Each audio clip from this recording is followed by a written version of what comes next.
বিসমিল্লাহির রহমানির রহিম কুল ইন্না সলাতি ওয়া নুসুকি ওয়া মাহইয়ায়া ওয়া মামাতি লিল্লাহি রাব্বিল আলামিন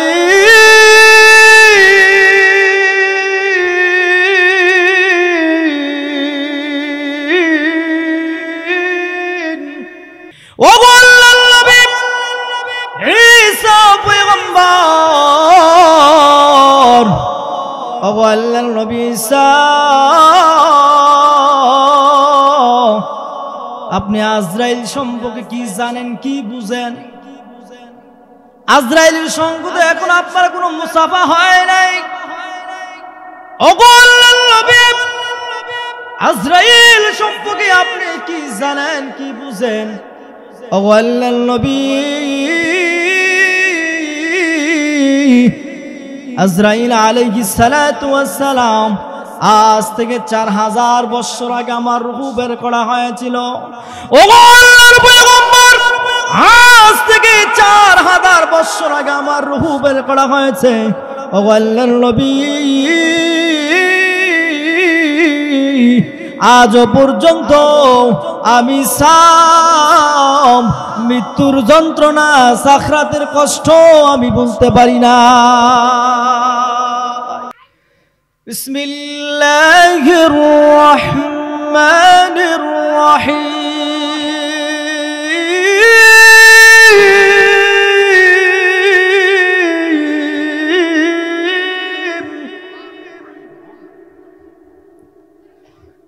আল্লাহু ওয়ালিয়ুল্লাযীনা আমানু ইউখরিজুহুম মিনাজ-যুলুমাতি ইলান-নূর।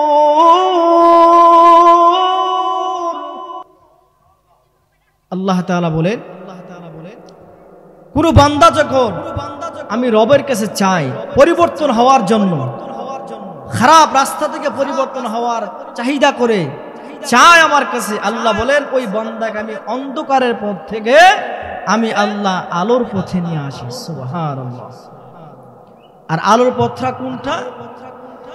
ইহদিনাস সিরাতাল মুস্তাকিম।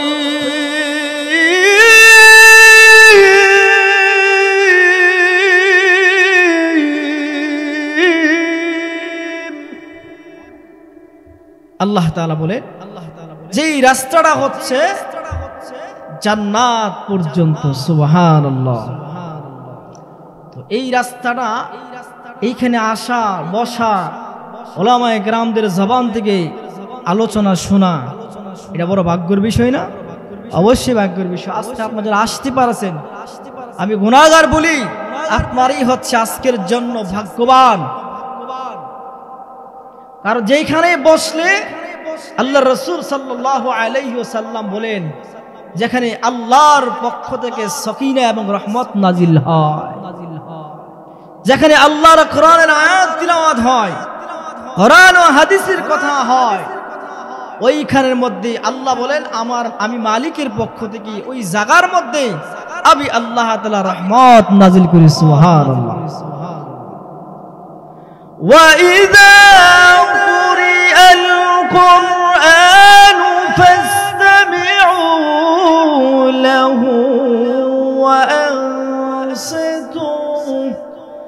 لَعَلَّكُمْ تُرْحَمُونَ।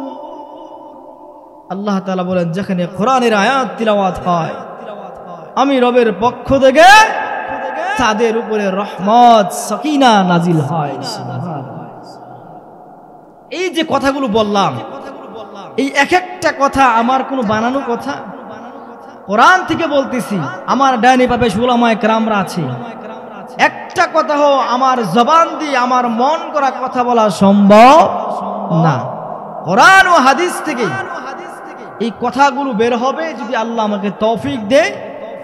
আর আল্লাহ তাআলা যেন আজকের এই মাহফিলটাকে, প্রোগ্রামটাকে আল্লাহ তাআলা কবুল করে সবাই বলেন আমিন। আমি আপনাদের সামনে সূরাতুল আল ইমরানের 185 নম্বর আয়াত কারিমা তেলাওয়াত করেছি। রাসূলুল্লাহ সাল্লাল্লাহু আলাইহি ওয়াসাল্লামের অসংখ্য অগণিত হাদিস থেকে ছোট্ট একটা হাদিস কেনা পাঠ করেছি। আল্লাহ পাক আয়াত এবং হাদিসকে সামনে রেখে আমি আপনাদের সামনে মুখতাসার কিছু আলোচনা করব। আল্লাহ তাআলা যেন আমাকে, আপনাদের সকলকে, পর্দানশীল মা বোনদেরকে সহি আমলে আমল করার তৌফিক দান করেন। সকল বলেন আমিন। মুহতারাম হাজিরিন, আল্লাহ পাক রব্বুল আলামিন প্রত্যেকটা মানুষকে দুনিয়াতে আসার আগে আল্লাহ তাআলা একটা টিকিট দিবেন, যে টিকিটটার নাম হচ্ছে মরণ। নাম হচ্ছে কি? মরণ। আরেকটা হচ্ছে আল্লাহ তাআলা প্রত্যেকটা মানুষকে দুনিয়ার জমিনে পাঠানোর আগে আল্লাহ দুইটা জিনিস জানায় দিয়েছে পৃথিবীর মানুষ। একটা হচ্ছে দুনিয়ার জগৎ, আরেকটা হচ্ছে আখিরাতের জগৎ। দুনিয়ার জগৎটা হচ্ছে চাকচিক্য দুনিয়ার, যে দুনিয়ার মধ্যে আপনি আনন্দ ফুর্তি করে আপনার জিন্দেগি চালায়া যাবেন। আর আখিরাতটা হচ্ছে যেখানের মধ্যে বান্দা যখন দুনিয়ার মধ্যে কোনো ভালো কাজ করবে, নেক কাজ করবে, আল্লাহ তাআলা ওই আখিরাতে ওই বান্দা এবং বান্দির জন্য অসংখ্য অগণিত নিয়ামত আল্লাহ রেখে দিয়েছেন। সুবহানাল্লাহ। তো এই জন্য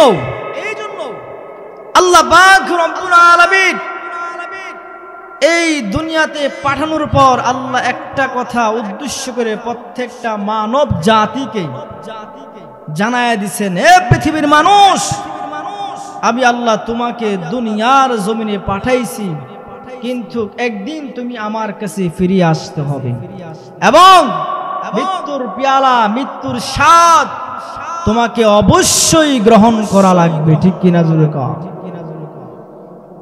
মৃত্যু থেকে কোনো মানুষ চেষ্টা করলে বাঁচতে পারবে না। যদি কেউ চিন্তা করে যে আমি পাথরের ভিতরে লুকিয়ে যাব, সিন্ধুকের ভিতরে আমি লুকিয়ে যাব, বাঁচার কোনো সম্ভব আছে? কোনোদিন সম্ভব না।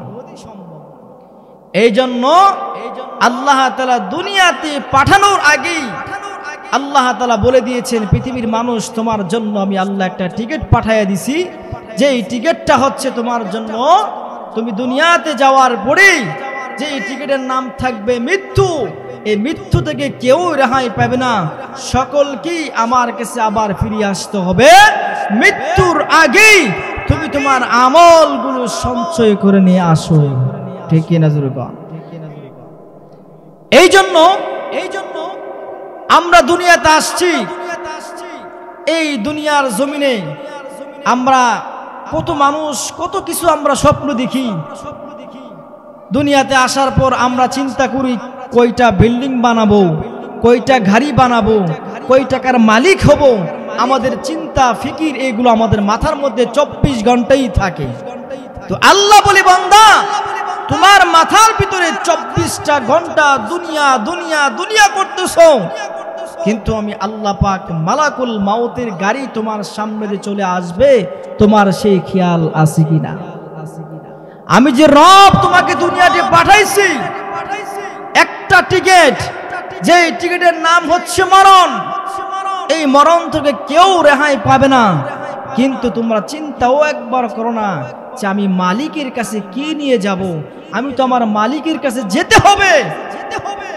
এই চিন্তা ফিকির কোনো মানুষের মাথার মধ্যে থাকলে ওই মানুষটা দুনিয়ার লোভ, দুনিয়ার জিন্দেগি, দুনিয়ার আরাম আয়াসের মধ্যে পড়ে থাকতো না। ঠিক কিনা জোরে কও। এই জন্য এই মরণটা দুনিয়ার জমিনে আল্লাহ তাআলা প্রত্যেকটা মানুষকে এই মৃত্যুর পেয়ালা, মৃত্যুর স্বাদ যে গ্রহণ করতে হবে, শুধু আমরা না, দুনিয়াতে আল্লাহ তাআলা যত নবী দুনিয়াতে প্রেরণ করেছে, 1,24,000 মতান্তরে 2,24,000 পয়গম্বর, কেউ মৃত্যু থেকে রেহাই পায় না। শুধু তা নয়, সাখরাতের কষ্ট, মৃত্যুর যন্ত্রণা, সাখরাতের কষ্ট থেকে কেউ রেহাই পায় না। ঠিক কিনা জোরে কও। এই জন্য মৃত্যু নামের টিকিটটা এমন একটা জিনিস, যখন কোন মানুষের কাছে যখন আজরাইল আলাইহিস সালাতু ওয়াস সালাম আসবে, তখন আপনাকে একটা সেকেন্ডও আপনাকে সময় দেওয়ার কোনো সম্ভব থাকবে না। কিন্তু আজরাইল আলাইহিস সালাতু ওয়াস সালাম এসে বলবে, হে আল্লাহর বান্দা, তোমার সময় শেষ, আর দুনিয়াতে থাকার তোমার কোনো সুযোগ নাই।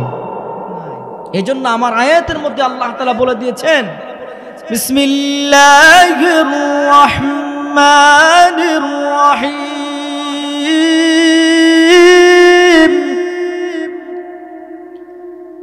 কুল্লু নাফসিন যায়িকাতুল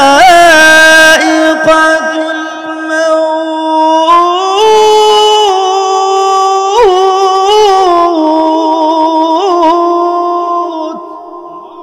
আল্লাহ রাব্বুল আমিন বলেন, প্রত্যেকটা প্রাণী, প্রত্যেকটা মানুষ মৃত্যুর পেয়ালা অবশ্যই গ্রহণ করা লাগবে। সুবহানাল্লাহ। তো এবার আসুন, মৃত্যুর যন্ত্রণা, সাখরাতের কষ্ট এটা কেমন? মৃত্যুর যন্ত্রণা, সাখরাতের কষ্ট কেমন হবে? আল্লাহর রাসূল হাদিসের মধ্যে বর্ণনা করেন, যদি কোনো নেককারওয়ালা, কোনো খালেস ইখলাসওয়ালা বান্দি এবং বান্দা যদি ভালো আমল করে, আল্লাহর হাবিব বলেন মৃত্যুর সময় 500 রহমতের ফেরেশতা তাকে নেওয়ার জন্য আসবে। সুবহানাল্লাহ। আর যদি বদকার হয়, যদি বদামল যদি হয়, নবী আলাইহিস সালাতু ওয়াস সালাম বলেন ওই মানুষটাকে নেওয়ার জন্য 500 গজবের ফেরেশতা পাঠানো হয়। নাউজুবিল্লাহ। জিরুকান সাখরাতের কষ্ট কেমন হবে? আল্লাহর নবী বিশ্ব নবী রাহমাতুল লিল আলামিন, কুল কায়নাতের নবী সরকার দু আলম বলেন, এরে আমার উম্মতেরা, তোমরা শুনে রাখো, আল্লাহ রাব্বুল আলামিন জানায় দিয়েছে, এ আমার উম্মতেরা, তোমাদের মধ্য থেকে যদি কেউ ভালো কাজ করে, নেক আমল করে, নেক কাজ করতে পারে, ভালো আমল যদি করতে পারে, আমার আল্লাহর পক্ষ থেকে 500 রহমতের ফেরেশতা পাঠানো হবে। আল্লাহর নবী বিশ্ব নবী রাহমাতুল লিল আলামিন বলেন, হে আমার উম্মতরা, যদি ভালো নেক কাজ করতে পারো, আজরাইল আলাইহিস সালাতু ওয়াস সালামের গাড়িটা যখন তোমার সামনে হাজির হয়ে যাবে, পৃথিবীর কোনো মানুষ তোমাকে বাঁচাবার কোনো ক্ষমতা থাকবে না, কারো কোনো শক্তি থাকবে না। যতই বড় এমপি মন্ত্রী হোক না কেন, প্রাইম মিনিস্টার হন না কেন, চেয়ারম্যান হন না কেন, এমপি মন্ত্রী হন না কেন, মেম্বার হন না কেন, যাই হোক না কেন, আল্লাহর নবী বলেন, যখন আজরাইল যখন তোমার সামনে হাজির হয়ে যাবে, ওই মুহূর্তের ভিতরে পৃথিবীর কোনো মানুষ তোমাকে বাঁচাইতে পারবে না। এরে আমার উম্মতেরা, তোমরা দুনিয়া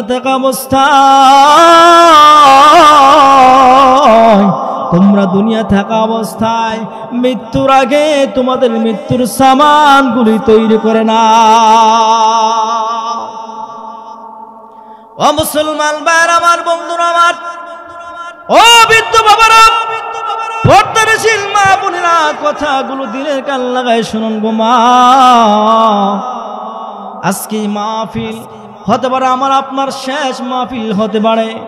মাহফিল শেষ হওয়ার পরে শুধু আপনি নয়, আমি নোমান বিন ইউসুফ যদি বয়ানের পরে এই চেয়ার থেকে উঠার শক্তি ক্ষমতা আমার নাই, আপনার ওই মাহফিল থেকে বাসা পর্যন্ত যাইবেন এই ক্ষমতা কারো নাই।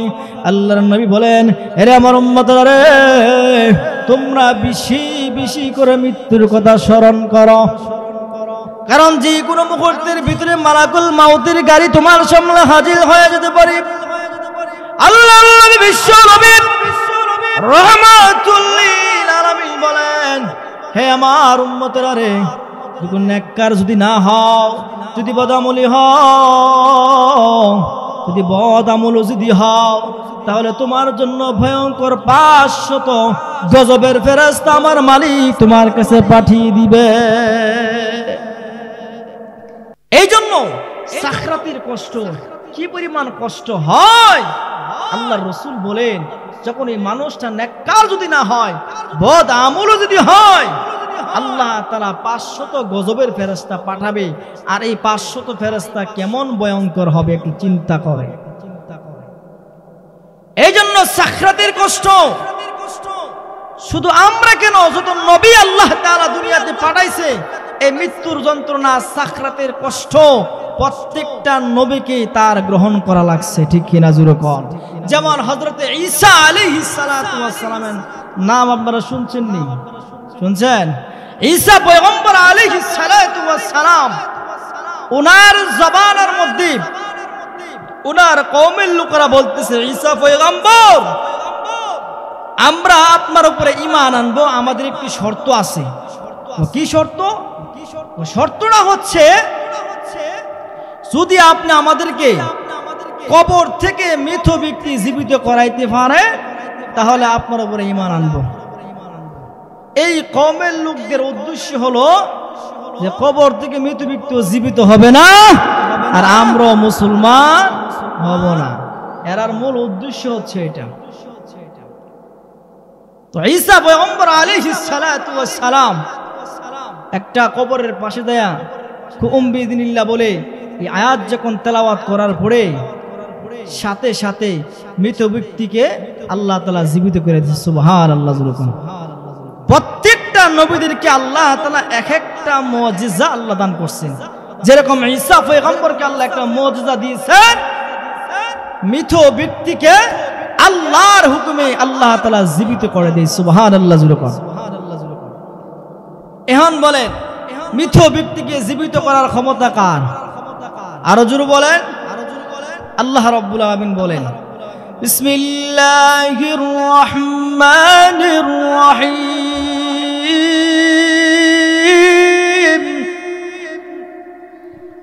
কুল ইন্না সলাতি ওয়া নুসুকি ওয়া মাহইয়ায়া ওয়া মামাতি লিল্লাহি রাব্বিল আলামিন।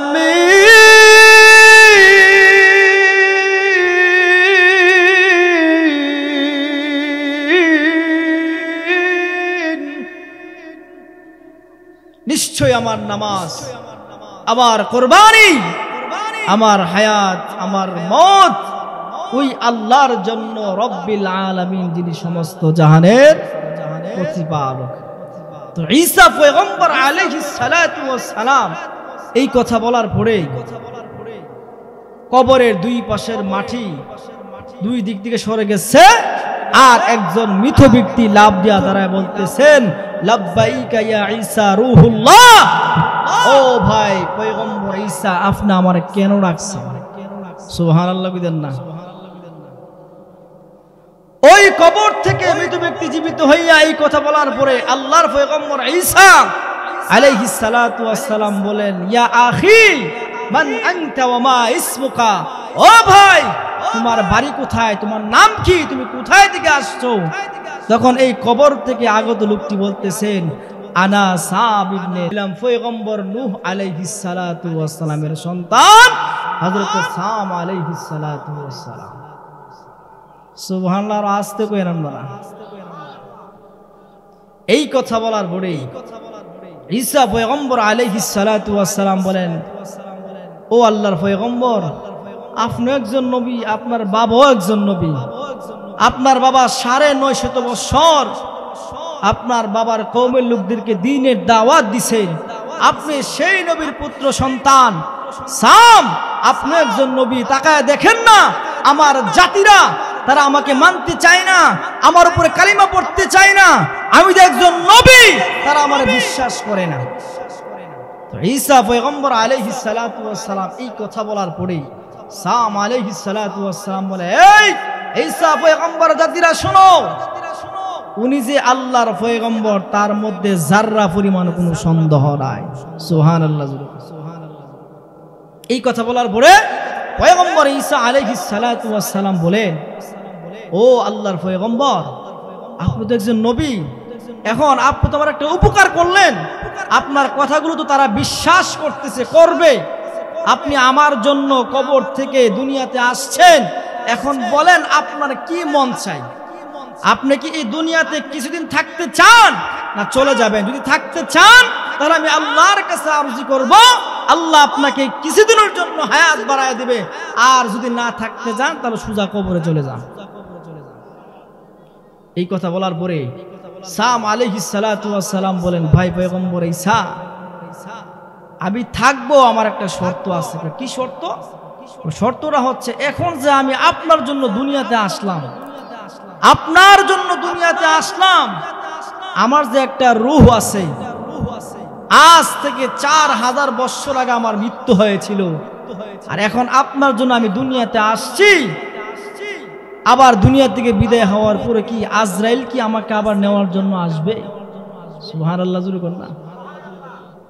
ঈসা পয়গম্বর বলেন, ও ভাই, আপনার বাবা একজন নবী, আপনিও একজন নবী, নবীরা তো আজরাইলকে ভয় করে না, আপনি আজরাইলকে ভয় করতেছেন কেন? তখন সাম আলাইহিস সালাতু ওয়াস সালাম বলেন, ও আল্লাহর নবী ঈসা পয়গম্বর, ও আল্লাহর নবী ঈসা, আপনি আজরাইল সম্পর্কে কি জানেন, কি বুঝেন? আজরাইলের সঙ্গে তো এখন আপনার কোনো মুসাফা হয় নাই। ও আল্লাহর নবী, আজরাইল সম্পর্কে আপনি কি জানেন, কি বুঝেন? ও আল্লাহর নবী, আজরাইল আলাইহিস সালাতু ওয়াস সালাম আজ থেকে 4000 বছর আগে আমার রূহ বের করা হয়েছিল। ও আল্লাহর পয়গম্বর, আজ থেকে 4000 বছর আগে আমার রূহ বের করা হয়েছে। ও আল্লাহর নবী, আজ পর্যন্ত আমি সাম মৃত্যুর যন্ত্রণা, সাখরাতের কষ্ট আমি বুঝতে পারি না। ও আল্লাহর পয়গম্বর, আজ থেকে 4000 বছর আগে, 1 বছর নয়, 2 বছর নয়, 4000 বছর আগে আমার রূহ বের করা হয়েছিল। আজও পর্যন্ত আমি সাখরাতের কষ্ট, মৃত্যুর যন্ত্রণার কষ্ট আমি বলতে পারি নাই। সুবহানাল্লাহ। আমরা যারা এই মাহফিলে আছি, আমরা তো কোন নবীর নাতিপুতিও না, নবীর বংশের কেউ আছেন? আসেননি কেউ?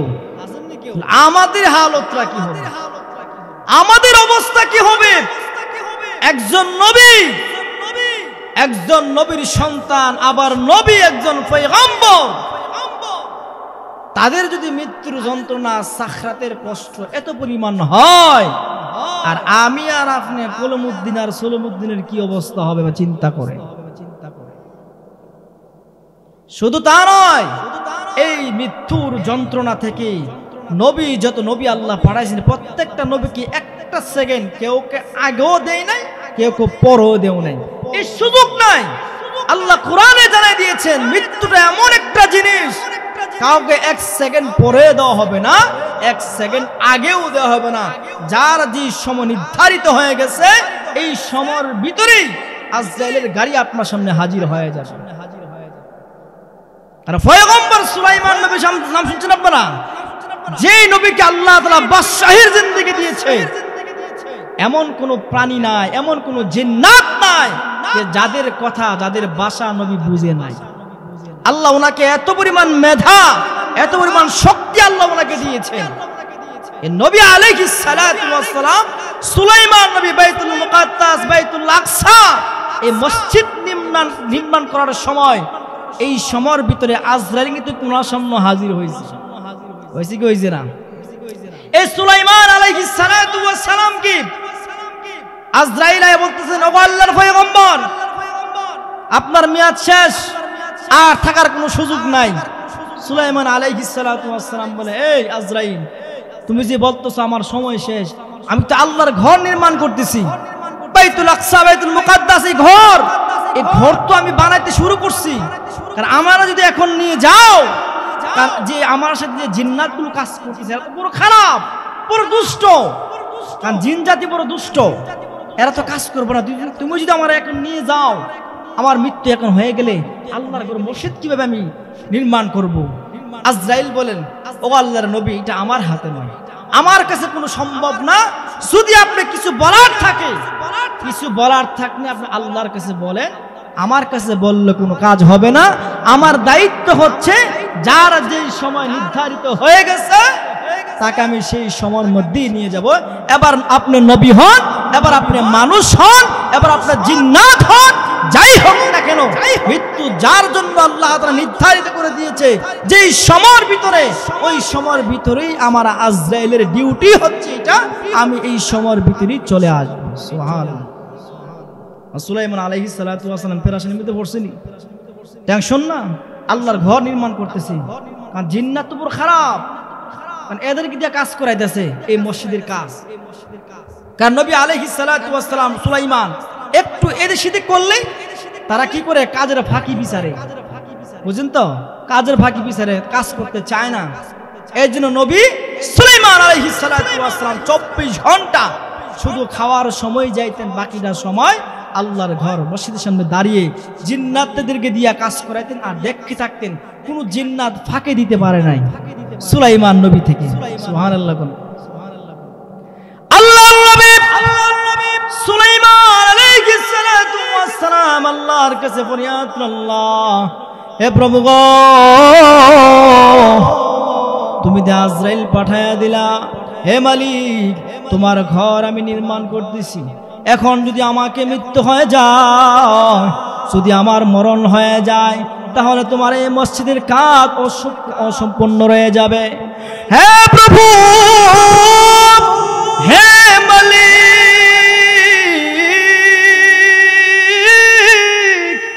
যদি আমার এই মুহূর্তে মৃত্যু হয়ে যায়, তোমার ঘর আর নির্মাণ হবে না। প্রভু গো, জিন্নাত গুলো, দুষ্ট জিন্নাত, খারাপ জিনগুলো কাজ করবে না।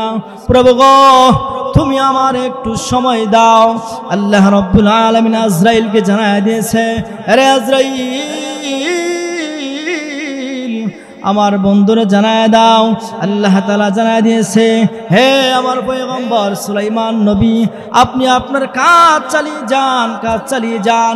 আমি আল্লাহ তাআলা এমন সিস্টেম করেছি, আপনার জন্য আপনার রূহ বের করা হয়ে যাবে, আপনার রূহ বের করা হয়ে যাবে, কিন্তু আমি আল্লাহ আপনার দেহটাকে এমন সিস্টেম করে দাঁড়িয়ে রাখবো যাতে করে জিন্নাতরা বুঝতে না পারে, হে পয়গম্বর সুলাইমান, আমি আল্লাহ তাআলা যেই কথাগুলো বলে দিয়েছি, যার মৃত্যু যেই সময় হয়ে যাবে, যার জন্য যেই সময় নির্ধারিত করা হয়ে গেছে, এই সময় থেকে কাউর 1 সেকেন্ড আগেও, কাউর 1 সেকেন্ড পরও কোনো সুযোগ দেওয়া হবে না। এ আমার নবী, আপনি শুনে রাখেন, আপনার সময় হয়ে গেছে। আমি আল্লাহর পক্ষ থেকে যে নির্ধারিত সময় দিয়ে গেছি, হে নবী, আপনার রূহ এই মুহূর্তে বের করা হবে। আপনি চিন্তা করবেন না, এই মসজিদের কাজ আমি আল্লাহ জিন্নাতের মাধ্যমে চালায়া যাব। কিভাবে চালাবো জানেননি? ও পয়গম্বর, আজরাইল যখন আপনার রূহটাকে নিয়ে যাবে, আমি আল্লাহ তাআলা আপনার দেহটাকে মসজিদের কাজ শেষ হওয়ার আগ পর্যন্ত আমি আল্লাহ আপনার দেহটাকে দাঁড় করায় রাখবো। হে আমার পয়গম্বর সুলাইমান, আপনি কোনো চিন্তা করিয়েন না, পেরেশান হয়েন না। হে আমার পয়গম্বর, আপনি কোনো চিন্তা করেন না, কোনো পেরেশান হয়েন না। আল্লাহ রাব্বুল আলামিন আজরাইলকে অনুমতি দিয়ে দিলেন। আজরাইল সুলাইমান আলাইহিস সালাতু ওয়াস সালামের রূহটাকে নিয়ে গেলেন। মৃত্যু হয়ে গেল, আর আল্লাহর নবী সুলাইমান আলাইহিস সালাতু ওয়াস সালামের দেহটাকে আল্লাহ তাআলা এমন ভাবে দাঁড় করে রাখছে, যেরকম ভাবে আল্লাহ তাআলা জানায় দিয়েছে, পয়গম্বর, যখন আমার মসজিদের কাজ শেষ হয়ে যাবে, আমার ঘরের কাজ যখন শেষ হয়ে যাবে, যেরকম ভাবে একটা বাঁশের মধ্যে উলু ধরে, উলু চিনেন নি আপনারা? এই উলুগুলো ধরতে ধরতে যখন দেখবেন এক পাশ থেকে যখন উলুগুলো খাইতে খাইতে এই পুরাটা বাঁশ খেয়ে ফেলে, খাওয়ার পরে এই বাঁশটা অটোমেটিকলি জমিনে পড়ে যায়, ঠিক কিনা জোরে কর। আল্লাহ রাব্বুল আলামিন বলে, পয়গম্বর মুসা, আপনি পয়গম্বর পেরেশান হয়েন না, আমি আল্লাহ তাআলা এমন সিস্টেম করে রেখে দিয়েছি, ও নবী গো আপনি পেরেশান হয়েন না।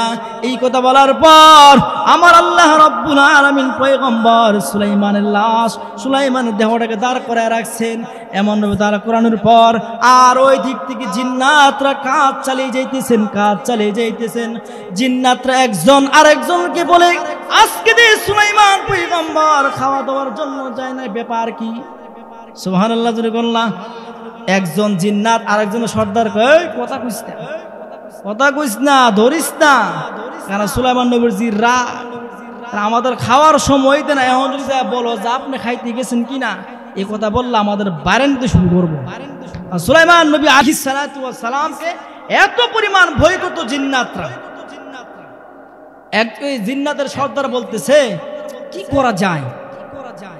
উনি এক সপ্তাহ 2 সপ্তাহ যাবত হয়ে যাচ্ছে, কোন খাবারও খাইতে যায় না, বাসায়ও যায় না, ব্যাপার কি? একের পর এক এইভাবে চলেই যাইতেছে, অতিক্রম হয়ে যাইতেছে। এরা কাজ করতেছে।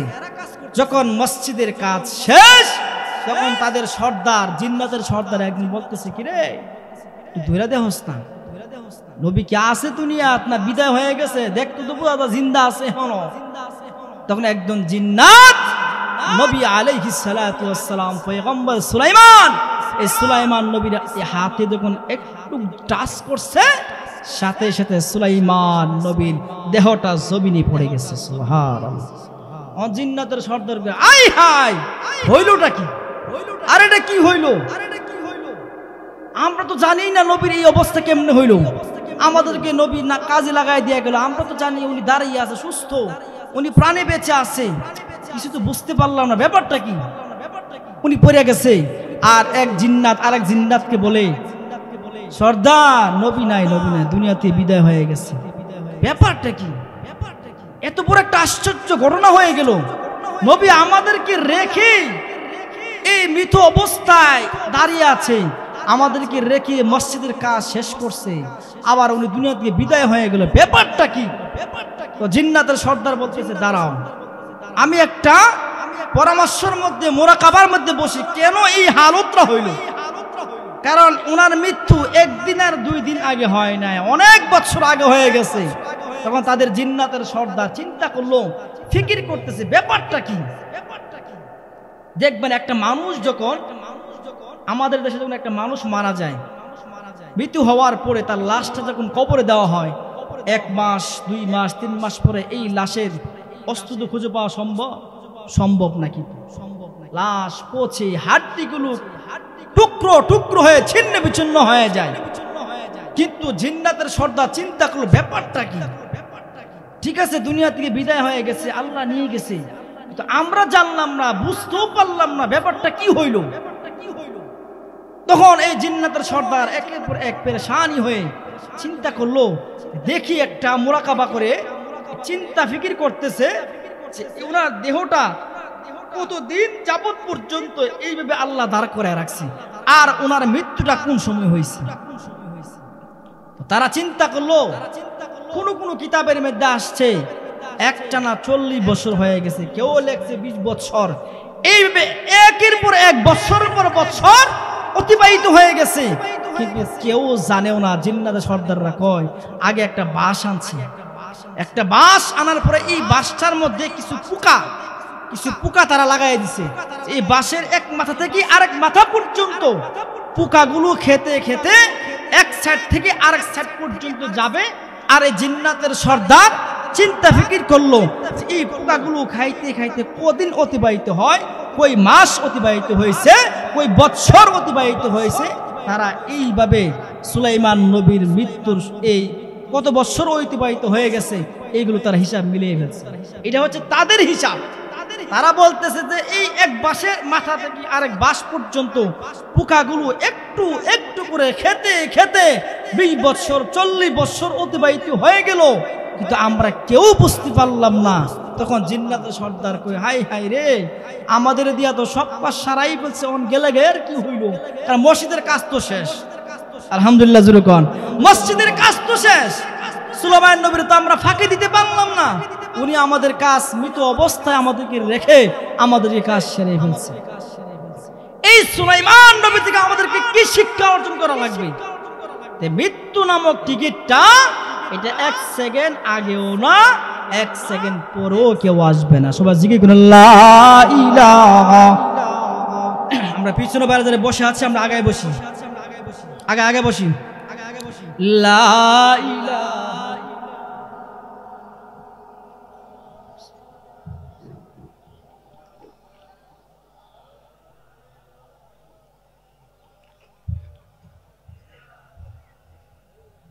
মাশাআল্লাহ জোরে লা ইলাহা ইল্লাল্লাহ লা ইলাহা মাশাআল্লাহ।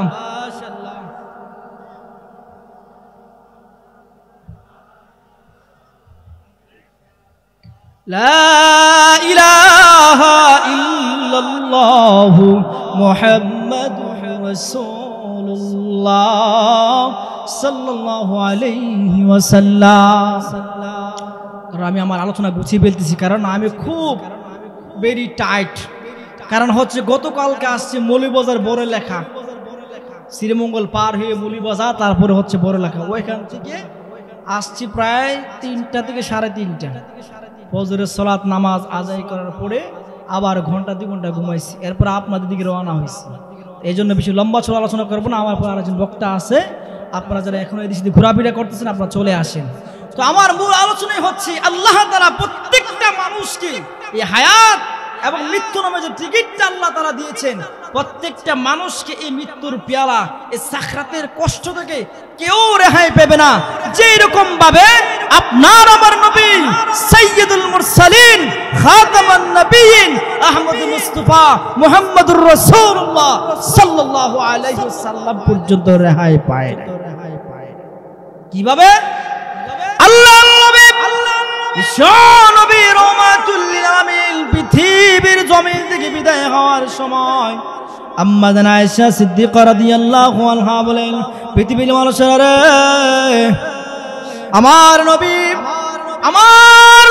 প্যারে হাবিব দুনিয়া থেকে বিদায় হওয়ার বেলায় আল্লাহর নবী 3 দিন যাবত পর্যন্ত অসুস্থ ছিলেন, সাখরাতের কষ্ট করেছেন। আম্মা জান আয়েশা সিদ্দিকা রাদিয়াল্লাহু আনহা বলেন, পৃথিবীর মানুষেরা রে, আমি আয়েশা নবীর মাথার মধ্যে পানি দেই, নবীর মুখের মধ্যে পানি দেই। কেন? আল্লাহর নবী বিশ্ব নবী রহমাতুল লিল আলামিন বলেন, যখন কোন একটা মানুষের সাখরাতের কষ্ট হয়, মৃত্যুর যন্ত্রণা হয়, আল্লাহর নবী রহমাতুল লিল আলামিন বলেন, এরে পৃথিবীর মানুষ, গোটা পৃথিবীর সকল সাগরের পানি যদি তোমার মুখের মধ্যে ঢেলে দেওয়া হয়, তারপরে একটা মানুষের পানির পিপাসা কোনদিন মিটবে না। আল্লাহর বিশ্ব নবী রহমাতুল লিল আলামিন পৃথিবীর জমিন থেকে বিদায় হওয়ার বেলায় আম্মা জান আয়েশা সিদ্দিকা রাদিয়াল্লাহু আনহা নবীকে জিজ্ঞাসা করেন, নবী গো, আপনার এই হালত মনে হয় আপনার খুব কষ্ট হচ্ছে। এই কথা বলার পরে আল্লাহর নবী বিশ্ব নবী রহমাতুল লিল আলামিন আম্মা জান আয়েশা সিদ্দিকা রাদিয়াল্লাহু আনহা ঠিক রাখ দিয়া বলেন, আয়েশা গো, তাকায় দেখো না, কে যেন আমার দরজার সামনে দাঁড়ায় আছে। আল্লাহু আকবার জোরে বলেন। আল্লাহর নবী বিশ্ব নবী রহমাতুল লিল আলামিন কলিজার টুকরা কন্যা ফাতেমাকে ডাক দিয়ে বলেন, মারে তাকায় দেখো না, আমার দরজার সামনে কে যেন দাঁড়িয়ে আছে আর আমাকে বারবার সালাম দিচ্ছে, আসসালামু আলাইকুম ইয়া রাসূলুল্লাহ, আসসালাতু ওয়াসসালামু আলাইকা ইয়া হাবিবাল্লাহ। ও আল্লাহর নবী, আপনি যদি আমার অনুমতি দেন, পারমিশন যদি দেন, তাহলে আমি আপনার ঘরে প্রবেশ করব। সুবহানাল্লাহ যুবকান। আল্লাহর নবী বিশ্ব নবী রহমাতুল লিল আলামিন এই কথা বলার পর ফাতেমা রাদিয়াল্লাহু আনহা দরজা খুলে তাকাইয়া দেখে, ফাতেমা রাদিয়াল্লাহু আনহা তাকাইয়া দেখে এমন একটা মানুষ যার মাথা হচ্ছে আকাশে, যার পাগুলো হচ্ছে জমিন। আল্লাহু আকবার। এই কথা এই দৃশ্য দেখার পর ফাতেমা রাদিয়াল্লাহু আনহা তো কোলে বলে, হে আমার আব্বাজি গো, হে আমার বাবা, এমন আকৃতির মানুষ আমি কোনোদিন জিন্দেগিতে কোথাও দেখি নাই।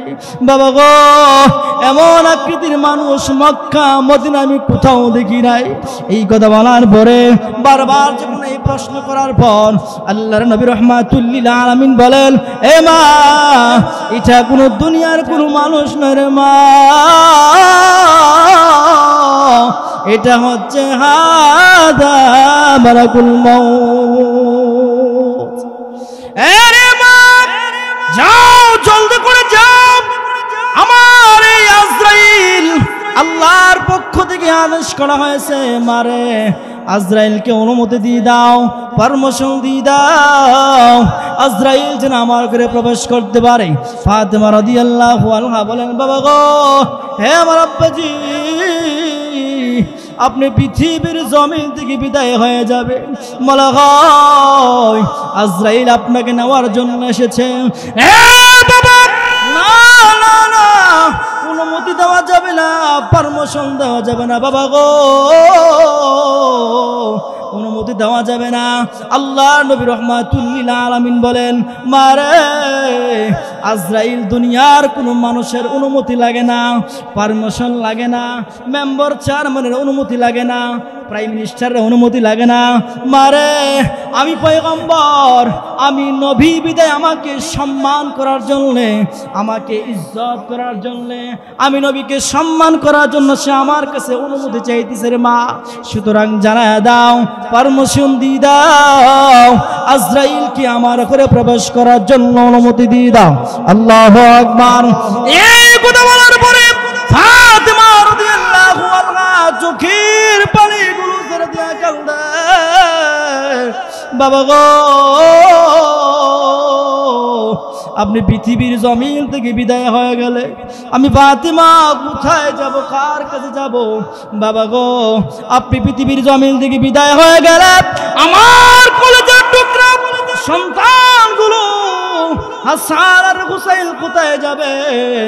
বাবা গো, আমার ঘরে যখন 3 দিন যাবত পর্যন্ত কোনো খানা নাই, কোনো খানা নাই, কোনো কিছু নাই, বাবা গো, আমার সন্তানগুলো, কলিজার টুকরা সন্তানগুলো, আপনার নাতি হাসান আর হুসাইন, তারা গলা কাটা মুরগির মতন যখন ছটপট ছটপট করে, বাবা গো, যদি আমার সন্তানগুলি 3 দিন যাবত পর্যন্ত কোনো খানা খায় না, কোনো কিছু খায় না, বাবা গো, আমার সন্তানগুলো, আপনি নবী, আপনি আমার বাবা, ওগো আল্লাহর নবী, হে আমার বাবা, আমার সন্তানগুলো যখন প্রতিদিন আপনার চেহারা মুবারকের দিকে তাকায়, যদিও 3 দিন পর্যন্ত অনাহারে না খাইয়া আছে, বাবা গো, আমার সন্তানগুলো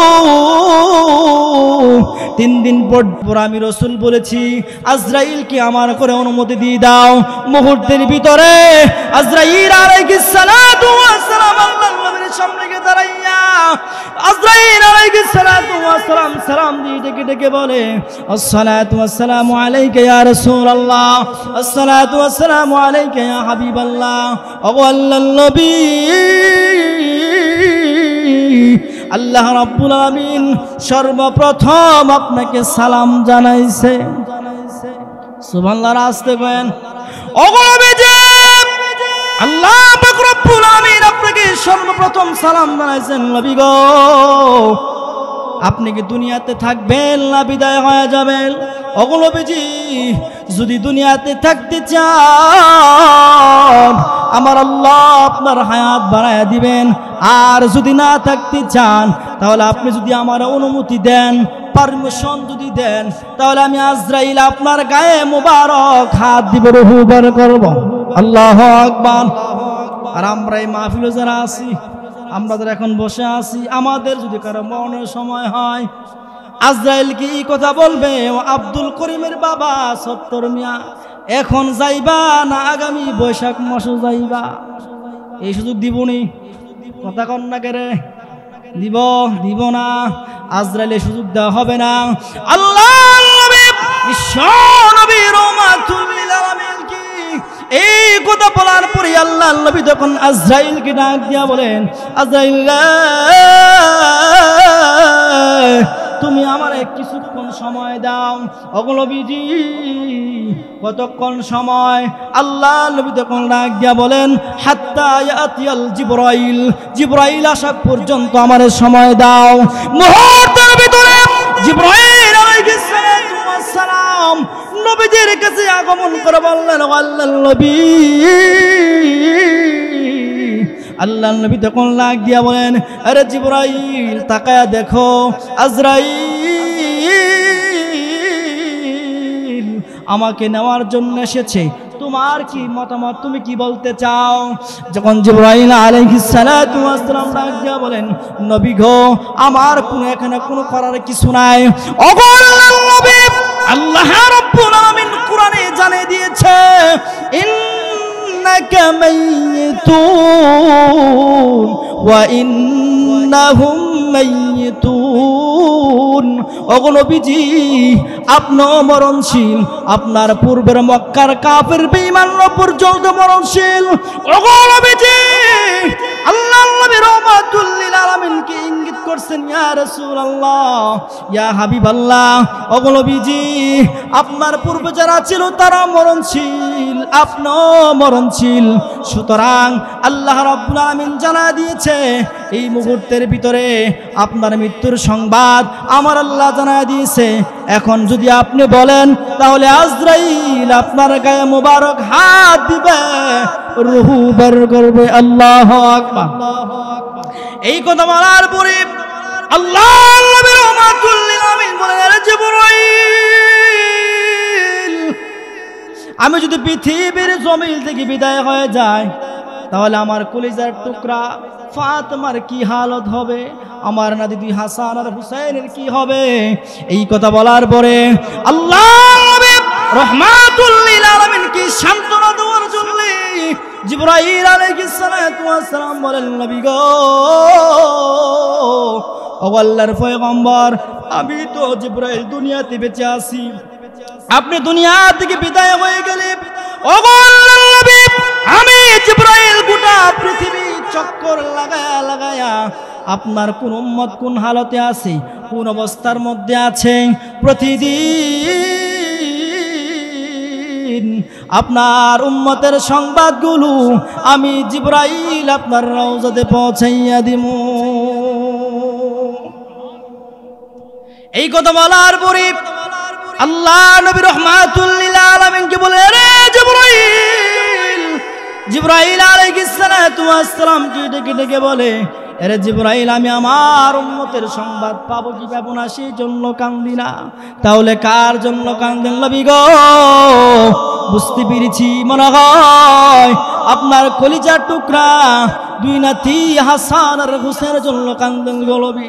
না ওগো আল্লাহর নবী, আপনার দুই নাতি হাসান আর হুসাইনের জন্য আমার আল্লাহ জান্নাতের সকল যুবকদের সর্দার বানায়া দিছে। আল্লাহু আকবার।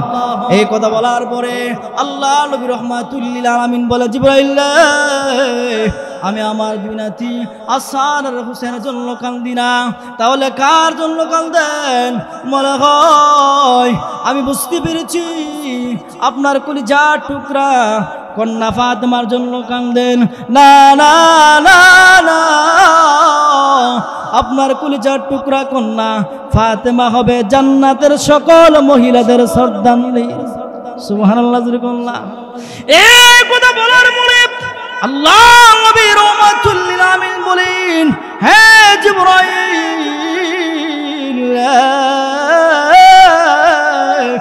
আমি আমার দুই নাতি হাসান আর হুসাইনের জন্য কান্দি না, আমি আমার ফাতেমা কলিজার টুকরা ফাতেমার জন্য কান্দি না রে। আরে জিবরাইল আমি কান্দি রে, আমি নবী পৃথিবীর জমিন থেকে বিদায় হয়ে গেলে আমার উম্মতরা গুনার প্রতি লিপ্ত হয়ে যাবে, আমার উম্মতেরা গুনার প্রতি লিপ্ত হয়ে যাবে, নাফরমানিতে লিপ্ত হয়ে যাবে, আল্লাহ নিগুসা হইয়া আমার উম্মতের উপর গজব দিয়ে দেয়। এই জন্য আমি কাঁদতে আসি।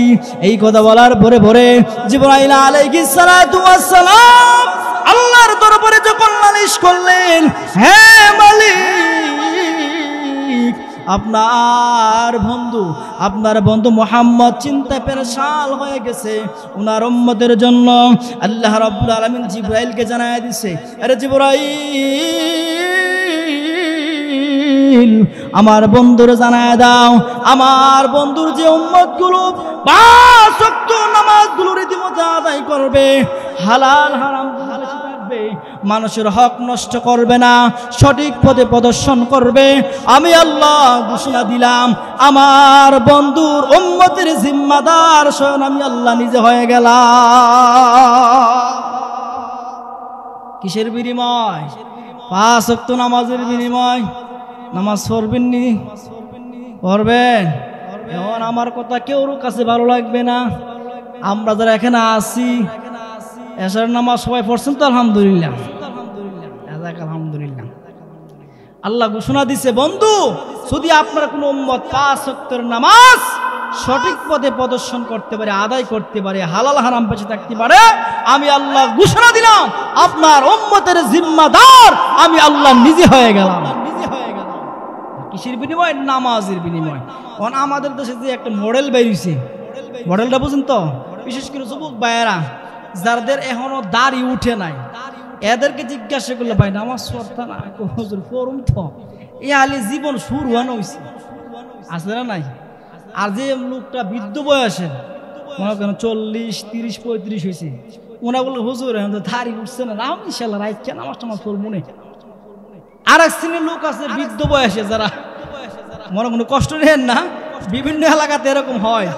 তো একজন যুবক এক বৃদ্ধ বাবার বলছে, বাবা আমরা তো বয়স হয়ে গেছে, গা বয়স তো আর কম হয়েছে না, একটা ঠ্যাং কবরে দেয় রয়েছে, নামাজটা পড়বেননি? মুরব্বী সাহেব শাস্ত্রল বসার, যুবক নামাজে যাওয়ার জন্য যাওয়ার পথে দাওয়াত দিতেছে, মুরব্বী আপনি নামাজটা পড়বেননি? পড়মুনে, যাও এখনো সময় আছে, যাও তুমি যাও, তুমি যাও। এমন কই কি কয় না, ভালোর জন্য নামাজের আহ্বান করছে। আর একটু সামনে যায়, মুরব্বী সাহেব, ও চাচা আপনি কোলে আরো পড়ো করবেন, আপনার এক ঠেক যে কবর দেয় রয়েছে, খবর আসেনি? এই কথা বলা পরে মুরব্বী সাহেব এমন রাগ হইছো, ধমক দেখো, বেয়াদব, তোর মার বিয়া কিন্তু আমি দেখছি। এমন আসেনি? কয় কি কয় না, এই বেয়াদব তুই আমার মুখে মুখে কথা কও, তোর মার বিয়া কিন্তু আমি দেখছি। অথচ যুবক ছিল ভালোর জন্য আহ্বান করছে, নামাজের জন্য, আর মুরব্বী কিশোর দিছে, তোর মার বিয়া দেখছি। এটা কি একটা কথা হইলো? এটা কি কথা হইলো? তো আমাদের সমাজের মধ্যে কিছু বৃদ্ধ বাবার আছে, কিছু যুবক ভাইয়েরা আছে, মধ্যস্থলে কিছু লোকেরা আছে, এদেরকে নামাজের কথা বললে এরা বাহানা দেখা, হুজুর এমত খেলাধুলা করে আসলাম, ফ্যানটা বেশি একটা ভালো না। এই যে যুবক হায়াত মত, আমি এই কথাটা বিভিন্ন জায়গাতে বলি, কারণ এই যে তুমি যুবক বলতেছো, তুমি যে এই কথাটা বলার সাথে সাথে তোমার মৃত্যুটা মানুষের কত নিকটে, একটা কথা উচ্চারণ হওয়ার পরে দ্বিতীয় কথা বলার শক্তি তোমার কাছে নাই। আর তুমি বলতেছো হুজুর আমি যুবক, আমার এখন দাড়ি উঠে নাই, নামাজ আরো পরে বলবো, আমি আমার বিয়া শাদী করবো, সন্তানগুলো হবে নাতি পুতি 14 গোষ্ঠী সহকারে হওয়ার পরে এরপরে আমি দাড়ি রাখব, এরপরে আমি নামাজ পড়ব। কিছু কিছু মানুষের মাথার ভিতরে এরকম চিন্তাধারা, বুঝে না আপনার আমার কোন যুবক রাস্তায় অ্যাক্সিডেন্ট করে মারা যাইতেছে। এটা গতকালকের খবর, আমাদের এলাকার বাবা কত শখ করে মোটরসাইকেল কিনেছে, মোটর সাইকেল। আমি মনে করি এই বর্তমান জমানার মধ্যে মোটর সাইকেল কিনে দেওয়া মানে কি হ্যাঁ মরণটা কিনা লইছে, আর কিচ্ছু না। বাস্তব প্রমাণ, এই ছেলেটা এই তার পিতা মাতার জি জ্বালান জ্বালাইছে মোটর সাইকেল কিনে দেওয়ার জন্য। সে বাড়ির থেকে বের হয়েছে, শহর থেকে কিছু কেনাকাটা করছে, আসার পথে শেষ, মোটরসাইকেলও নাই, ছেলেও নাই। এখন মা বাবা কি কান্দা কান্দতেছে। তাহলে এগুলো থেকে আমাদেরকে সতর্ক থাকতে হবে। সন্তান যে কোনো জিনিস আবদার করলে হবে না, সন্তানগুলোকে আপনি নামাজি বানান। এই সন্তান তুমি নামাজ পড়ো, যাকাত আদায় করো, হালাল হারাম বেঁচে থাকো, আমরা আগে এমন একটা জবানা হয়ে গেছে, সন্তান যখন কোনো জিনিস আবদার করে এই আবদারটা আমরা সেকেন্ড টু দেরি করি না, এমন আছে না নাই? সেকেন্ড টু দেরি করি না, আবদারটা আমরা পূর্ণ করে ফেলি। সন্তানকে এই কথা একবার বলি না যে সন্তান তুমি প্রতিদিন ফজরের সালাতের পরে কোনোদিন কোরআন তেলাওয়াত করছো কিনা? এ কথা কে বলছে?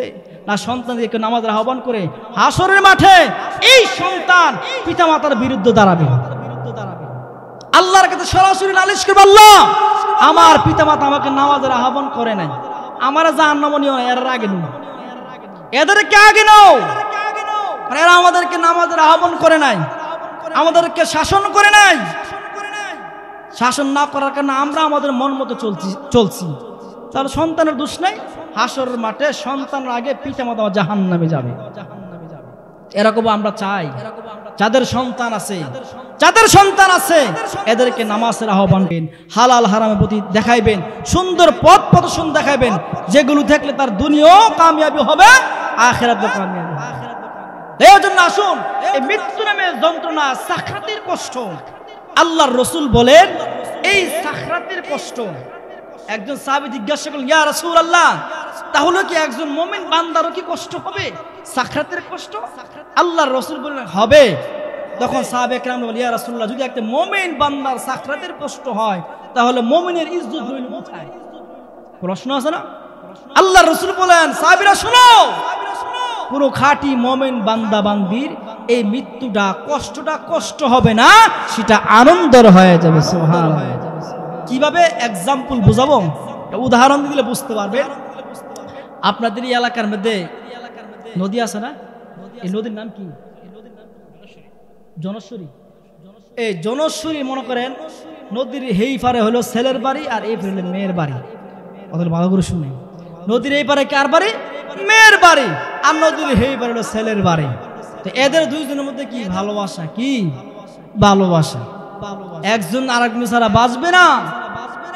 এই সন্তান এই ছেলেকে তার বাবার কানে গেছে যে নদীর ওই পারের কন্যার সাথে তার প্রেমের ভালোবাসা চলতেছে, তখন বাবা বলতেছে, যদি নদীর ওই গাঢ় যাস তোর ঠেঙ্গি বাইরে ভাঙ গেলাম রে, দমক দিয়া বাইরে দিয়ে তালা দেখ শিকল লাগাই দিয়ে গেছে।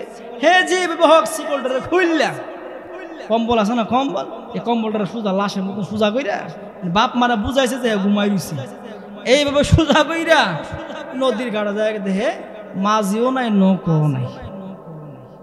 এখন কি করব?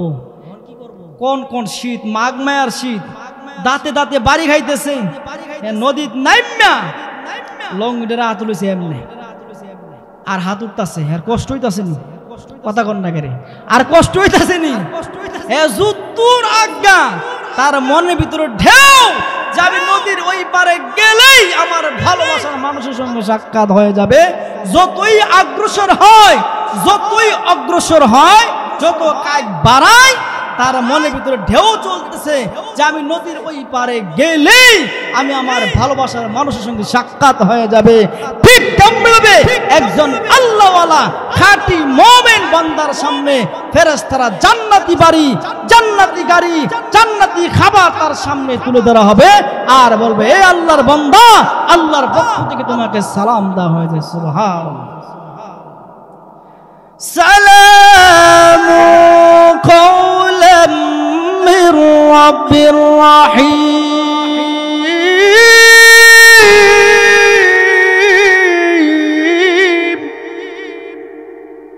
আল্লাহর পক্ষ থেকে তোমাকে সালাম, আহলান সাহলান মারহাবা, এই ফেরেশতারা তাকে স্বাগতম জানাইবে। উদাহরণ বুঝছেন তো? বুঝছেন আমার উদাহরণ? আরেকটা ছোট্ট একটা উদাহরণ দিই, তাহলে আরো সহজ হবে। আমরা কষ্ট হইতেছে, আরো জোরে বলেন। আরেকটা উদাহরণ হচ্ছে, আমরা আমাদের গ্রামের ভাষায় বলি খতনা। খতনা বুঝেননি? এটা সুন্নত তরিকা, বুঝুন তো? খতনা করা আপনাদের কি বলে আমি জানি না, আমাদের এলাকা বলে আজম। আপনাদের কি বলে? আপনাদের এলাকায় কি বলে? আজম বলে। খতনা করে কি বলে? আজম বলে। আমাদের একদিন আজমই বলে। যারে মুসলমানি করাইবো, যার ওই যে লোক আসবে তার নাম হচ্ছে আদম। আমাদের এদিকে বিবারের থেকে আদমই বলা হয়। তো ওই আদম বড় আসছে, যার বারে যার সন্তানকে মুসলমানি করাইবো, হে আদম বড় দীক্ষা একবারই ভার হইয়া, সবারই ভার হইয়া আরেকবার গোয়াল করে দেয় হামাইছে অনেক মুরব্বী হ্যাঁ চাচা দুলাভাই কই এদিকে তোর একটা ফির ফোকা মতো দিন এদিকে কোন না যেতাম না আরে বেড়া তোর একটা ফির ফোকা মতো তুই এদিকে আসতা এর দুলাভাই এর চাচা সবাই মিললা এর দুইরা লইছে ওখানে বইছে বর পরে আদম সাহেব আইছে আয়া খাট দিছে আর একটা খাট দেন এর খাট দিছে দেওয়ার পরে বাচ্চাটার বসাইছে বসানোর পরে এখন এই সন্তান একবার ডান দিকে তাকায় আবার বাম দিকে তাকায় আবার পিছন দিকে তাকায় মানে এর ভিতরে কি একটা জল্পনা কল্পনা আছে নি কি কন আর এর ভিতরে একটা জল্পনা কল্পনা যুদ্ধ চলতেছে নি চলতেছে এই আদম সাহেবের ছড়ি টরি এগুলো দেখা ডাক দেখো আম্মা গো আমার কাঠিয়া লাইছে অথচ হেরে গেলাম দর্শন হেরে ধরছে এরা ধরছো না এরা সইছো না আর মা ডাক দেখো আমার ছেলে তোরা ছেড়ে দে আমার ছেলে ছেড়ে দে এই ফিরিস্তিকা রসগোল্লা লইয়া আমার ছেলে রসগোল্লা পছন্দ করে আর রসগোল্লা আইন না সব বাতি জানে এর রসগোল্লা এর মুখের মধ্যে দিছে আমার ছেলে খুব পছন্দ করে রসগোল্লা এখন রসগোল্লা দেওয়ার পরে হ্যাঁ তো রসগোল্লা খায় কি মজা লাগতেছে রসগোল্লা হে খাইতেছে সব বুঝা ওহন দুলাভাই আর চাচা কো আদম শাহ রসগোল্লা মজা করলাম দাঁতের ঘুরা ঘুরা লাগতেছে আমার বাতিজা আমার শালা কিন্তু খুব মজা পাইতেছে এখন কিন্তু তার কোনো খেয়াল নাই এখন কাম সাইলাম ঠিক নেই দাঁতের ঘুরায় ঘুরায় যখন তার রসগুলো লেগে তখন আর এই সন্তান বুঝে না কোন দিক থেকে তার ওই কাম সেরে ফেলাইছে তখন ঠিক তেমনি ভাবে একজন আল্লাহওয়ালা মুমিন বান্দার সামনে যখন আজরাইল তার রূহটাকে নেওয়ার জন্য আসবে তখনই তার সামনে আল্লাহর পক্ষ থেকে জান্নাতি গাড়ি এইভাবে তখন তার চোখের সামনে তুলে ধরা হবে তখন ওই মুমিন বান্দার কোন দিক থেকে রূহটা বের করছে এই মুমিন বান্দা বান্দি বুঝবে না টেরও পাবে না সুবহানাল্লাহ সুবহানাল্লাহ তাহলে এই সাখরাতের কষ্ট এই কষ্টটা কি কম না বেশি অনেক বেশি কারণ এই সাখরাতের কষ্ট নবীরা পর্যন্ত করে গেছে কিন্তু আল্লাহ তাআলা আমাদের আরেকটা সর্বন্ন সুযোগ রাখছে যদি কোনো সন্তান তার বাবার কবরের পাশে ওই সন্তান যদি হাফেজ হয় আলেম হয় মুহাদ্দিস আলেম হয় মুফতি সাহেব হয় হাফেজ হয় ওই সন্তান যখন তার বাবার সামনে কুরআন তেলাওয়াত করবে তখন ওই সন্তানের তিলাওয়াতের বরকতে আল্লাহ তার বাবার সাখরাতের কষ্ট মৃত্যুর যন্ত্রণার কষ্ট আল্লাহ তাআলা দূর করে দিবেন সুবহানাল্লাহ আল্লাহ রাব্বুল আলামিন বলেন হে পৃথিবীর মানুষ তোমরা শুনে রাখো যদি আমার কোনো বান্দা তার সন্তান হাফেজ কোরআন হয় আলেম যদি হয় আর ওই বাবার সামনে যদি ওই হাফেজ কোরআন যদি বাবার সামনে তেলাওয়াত করে আমার আল্লাহর পক্ষ থেকে ঘোষণা দেওয়া হয়ে গেছে বান্দা বান্দিরা রে তোমার সন্তানগুলো যখন সাখরাতের সময় মৃত্যুর যন্ত্রণার সময় ওই সময়ের ভিতরে যখন কোন সন্তান যখন কোরআন তেলাওয়াত করবে সূরা ইয়াসিন যখন আর রহমান যখন তেলাওয়াত করবে আল্লাহ রাব্বুল আলামিন বলেন ওই সন্তানের কোরআন তেলাওয়াতের বরকতে ওই সন্তানের বাবার মৃত্যুর যন্ত্রণা সাখরাতের কষ্ট আমার আল্লাহ দূর করে দেয় ওই সন্তান যখন সূরা ইয়াসিন যখন তিলাওয়াত করে তখন আল্লাহ বলেন এই সন্তানের তিলাওয়াতের বরকতে আমি আল্লাহ তার বাবার মৃত্যুর যন্ত্রণা সাখরাতের কষ্ট আমি আল্লাহ দূর করে দিই সুবহানাল্লাহ নবীর কথা মনে আছে আপনার আজরাইল আলাইহিস সালাতু ওয়াস সালাম যখন রূহটা বের করবে তখন আল্লাহর পয়গম্বরের কাছে জিজ্ঞাসা করে ইয়া রাসূলুল্লাহ ও নবীজি আল্লাহ তো আমার ঘোষণা দিছে এখন আপনার আর কোনো কষ্ট আছে কিনা বলেন আল্লাহর নবী রাহমাতুল লিল আলামিন তখন আজরাইলকে বলেন আজরাইল এখন তুমি আমার রূহটা বের করতে পারো এখন আমার কোনো প্রশ্ন নাই এখন আমার কোনো আপত্তি নাই আজরাইল তুমি আমার রূহটা বের করো আজরাইল আলাইহিস সালাতু ওয়াস সালাম আল্লাহর নবীর বুক মুবারকের মধ্যে হাত রেখে দিলেন আল্লাহ নবী রাহমাতুল লিল আলামিন বলেন, আজরাইল তোমার হাতটা যেন আমি নবীর বুকের মধ্যে রাখলাম, আমার মনে হয় উহুদ পাহাড়টা যেন আমি নবী বুকের মধ্যে চাপ ধরা হয়েছে। আল্লাহু আকবার। এই কথা বলার পরে আজরাইল আলাইহিস সালাতু ওয়াস সালাম বলেন, ওগো নবীজি, নবী গো, আপনাকে কষ্ট না দিয়া শান্তি আর শীতলতার সাথে, শান্তি আর শীতলতার সাথে আপনার রূহটাকে বের করব। নবী গো, আপনি কোনো সাধারণ কোনো মানুষ নয়, সাধারণ কোনো ব্যক্তি নয়। ওগো নবীজি, আপনি হলেন কুল কায়নাতের নবী, আপনি হলেন সমস্ত নবীদের নবী। নবী গো, আপনি শ্রেষ্ঠ নবী, আপনার পরে কোনো নবী আসবে না। ওগো আল্লাহর নবী, আপনাকে কষ্ট না দিয়া শান্তি আর শীতলতার সাথে আপনার রূহটাকে বের করব। ওগো আল্লাহর পয়গম্বর, আপনি চিন্তা করবেন না। তারপর আল্লাহর নবী বলেন, আরে আজরাইল,